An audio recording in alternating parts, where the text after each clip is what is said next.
Hey guys, this is EXP Share and I'm back with some Starcraft 2 1v1 action. This time it's going to be between Korhal spawning in the top center and Shadowblade spawning in the left center side. This is going to be a PvZ on the map Korhal City. Korhal City has got another pretty much full base inside of your main. You can pretty much wall this, and then they won't be able to get in too, and you can have pretty much a secure second base as well.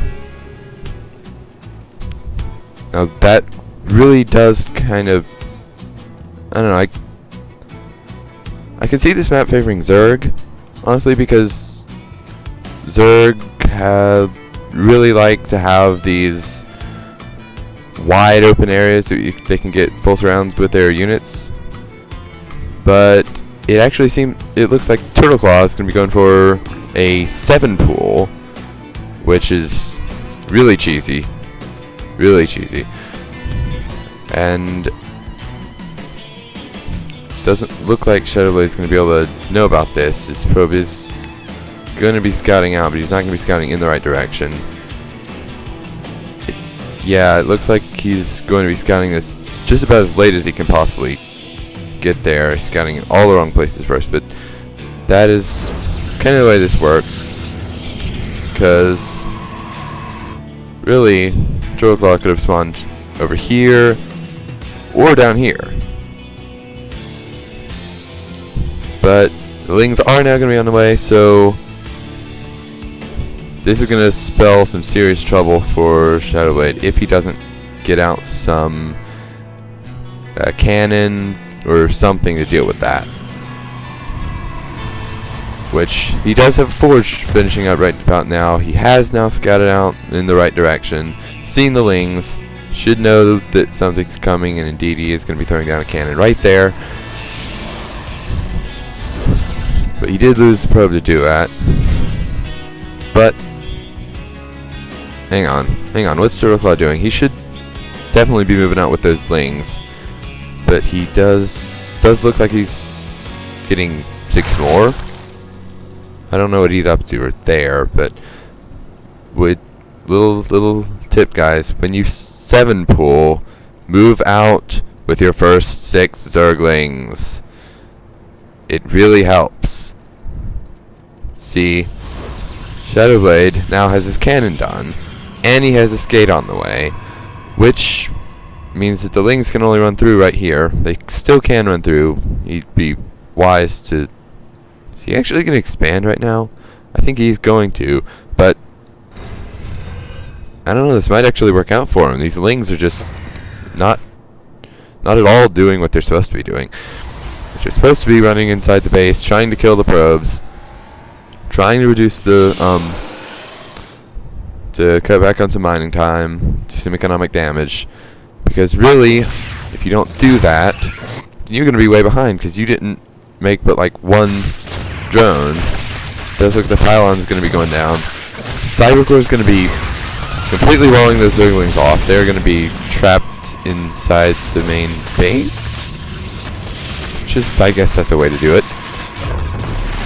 But Korhal here definitely needs to be spending some of these minerals. Definitely needs to be making some kind of workers. But instead he's opting to go for a bunch of gas with only 6 workers on minerals, which is definitely odd. The probes have been pulled off the vine and they're... Okay, there they go. Get back to work. Korhal is going to be trying to work down these pylons before they finish, but they are going to finish, and so this cannon is going to fall, but does have another cannon on the way, 2 cannons. If those finish, they should be able to clean out those Lings quite nicely. You have an Overlord scouting out here, trying to see if there is a natural up for Shadowblade. But it does look like he's managed to hold that off. Taking a look at the units lost, Protoss has lost a little bit more, but I'm almost got to say that probably wasn't worth it for the Zerg player, especially since he's not really following that up with how he's supposed to. Because if you're Zerg and you go for 6 pool, 7 pool, you need to follow that up with a lot of drones. Because if you don't, you are going to be way behind. And see, Shadowblade here has, you just ignore that. Shadowblade here has quite a few probes. He's actually got an economic lead. Looking at the income tab, see, he's actually double the income of the Zerg player right now, which is not where Zerg wants to be in this kind of situation. Because it means the Protoss can just sit back, macro up, get the expansion up. Zerg needs to be going for that expansion. Probably just needs to go for 2 hatcheries at this point if he wants to even have a chance of getting back into this. That's another thing. If you're Zerg, make drones. 8 drones is not enough. You need, well, if you're going to be going for some early expanding, like over here, even down here, you're going to want to get now 16, 18 drones at each location. The turtle here has only got 8 and 3 in gas, and he hasn't actually been spending his gas on anything. He doesn't even have Zergling speed, which is definitely something he needs to be getting. Looking at the units tab, he's got 6 lings and 1 roach, which would be going up against a zealot and 2 stalkers, which is honestly not where you want to be. And it does look like Shadowblade is going to be going for a warp prism. So, any dark shrine? Nope, maybe cancel that. But our Zerg player doesn't seem to be doing anything at all. The observer has scouted out and seen everything that's going on. So there's no surprises waiting in the Zerg base as of this point. Lairs just now getting started. Do have stalkers probably going to be killing off this overlord. I don't think he's going to be able to escape with that. And whoa, he actually does escape with 25 HP on that overlord. Twilight Council is now done. This robotic space is not doing anything, but we do have a lot more gateways on the way for Shadowblade. That's going to bring him up to a total of 4 and a robo, which honestly this has been kind of a slow game. Hasn't had overly much action, except for the kind of weird 7 pool at the beginning. The Dark Shrine has been thrown down again. It's now on the way in the center of the base, which I don't know how likely that is to be scouted. Mostly you're going to try and scout into the main natural. This warp prism really does need to do something. If you can make something happen with that, that would be awesome. The Colossus tech is now on the way. Almost certainly that's going to be for Colossus.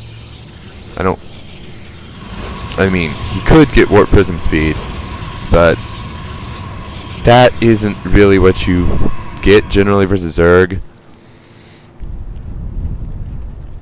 Although I have seen some pretty awesome. Okay, picking up a probe with the warp prism. Not sure what exactly that's going to be for, but the Colossus tech is now done. Should be getting another warp prism. Interesting. Anyways, Blink is going to be on the way. It's about 2/3 done. He has 1 attack. Doesn't have the 1 armor yet. He's killing his forge. Interesting. Okay. This is something I've always wanted to see. If a unit kills a friendly unit, does it get a kill? No. Interesting. What's this probe even doing? Ah, he's going to be going for the Warping in some DTs. Going But the Overseer is in position here. The Roaches and Lings should be able to clean this up. But there is actually no anti-air here to take out this Warp Prism. So, that was a bit of a weird pylon block, I guess. I guess that's supposed to be. Zerg needs to have more workers. Seriously, if you're Zerg, get more workers. This is not enough workers. Seriously, not even. Looking at the units killed, it is heavily favoring our Protoss player. Workers killed is favoring the Zerg, but he's only killed one and he hasn't made too many himself, so definite advantage is going to Protoss here. I think if he wants to have any chance, he just needs to expand. He needs to get workers. He needs to focus on the macro. And actually, a Protoss player needs to be throwing down some more gateways and needs to be warping in some zealots because he's got a lot of minerals saved up. So looking at army supply, it's actually not overly heavy in favor of the Protoss right now. Worker supply is 14 to 49. This is not where you want to be as Zerg, people. This is not where you want to be at all.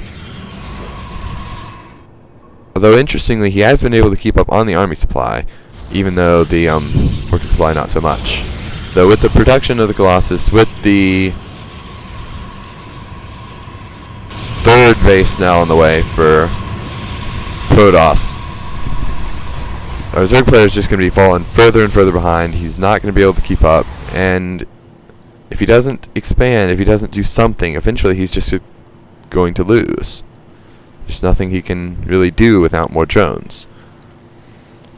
Which I guess he has been making some drones because his drone count has gone up and he's thrown down more buildings. But this army is looking kind of terrifying, honestly. Still got the probe in the Warp Prism, which that probe probably needs to get unloaded and get back to work. But the pylon walls here are very interesting. And cannons, so I guess that's to prevent Zergling run-bys. It's not a very conventional way of doing that, but we are going to be seeing how that will go. Do have some Roach, Hydra, Ling out of Turtle. Turtle has actually gotten the metabolic boost, and he's working on actually both of the Hydra upgrades. He does seem to be spending his Vespene pretty well. Both players do, but again, this is what I'm talking about. You need to be throwing down more gateways when you got this many minerals saved up. This is exactly what he's doing. This is exactly what he needs to do. This is apparently not hard. Zerglings could run right on through here, but they would have to go all the way around, and these 4 cannons are here. So that wouldn't be overly useful for him at this point. 4 gateways are done. These should be turning into warp gates anytime now. And Colossus production is continuing. Has he actually rebuilt a forge anywhere? I'm sure he has.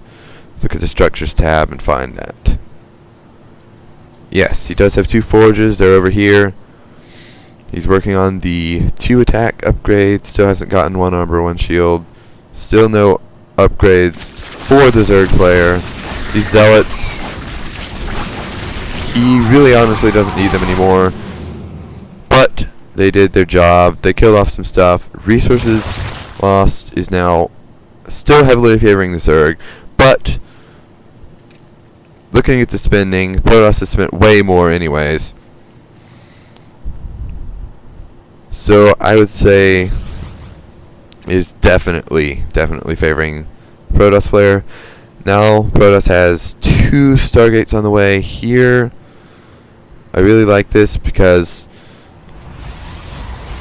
Sky Toss is really good in Heart of the Swarm. with the Void Ray buff with the prismatic alignment, with the Tempests, with the extra range on the Phoenix, you really have a lot of different options to go for with the Stargate, and also with the Oracle. Could easily get one of those to go and harass the Zerg's base. Looks like our Zerg player has finally gotten another Nexus. Hatchery. The Zerg player's gotten another Nexus. That's very interesting. But the Army Foreshadow is going to be coming out. Overload Drops is on the way, so that could be used for maybe Hydra Drops? I don't know. That's not something you really see that often. But it does look like if Shadowblade moves out into the main base of the Zerg player, there's not going to be much he's been able to do. He hasn't really been doing all that much, and the army for the Zerg is just going to be melting away. And that, I believe, is going to be it for this game. I really don't see how a Zerg player could hold on after this. Does actually have transferring workers over there, but he leaves the game without the GG, and so Protoss is going to be your victors. Colossus are staying in to kill off a few of these eggs. But that is going to be it. So, basically, my advice after watching this game, if you're Zerg, make more drones. Make more hatcheries. Expand there. Expand up to there. Expand down here before you try and do some wacky stuff over here. If you're Protoss, did a pretty good job. Really kind of needs to get these workers down to this base. It's fairly good on saturation everywhere. Fairly good production. Fairly good macro, keeping its resources low. This is what Shadow's been doing here is exactly what you need to do as Protoss. Just sit back, just get this big death ball with these Colossus, with the Archons. Splash damage, especially, is really good versus Zerg. And you just need to build up an army and try to make something happen with it. Another really important thing is you have to keep the Zerg from getting Broodlords. But in this situation, it really wasn't that big of a deal because the Zerg wasn't really doing much. So that was a very odd little game there. Anyway, so I hope you guys enjoyed it. If you did, leave a like. If you want to see more 1v1s, let me know. But I hope you guys enjoyed it. Goodbye.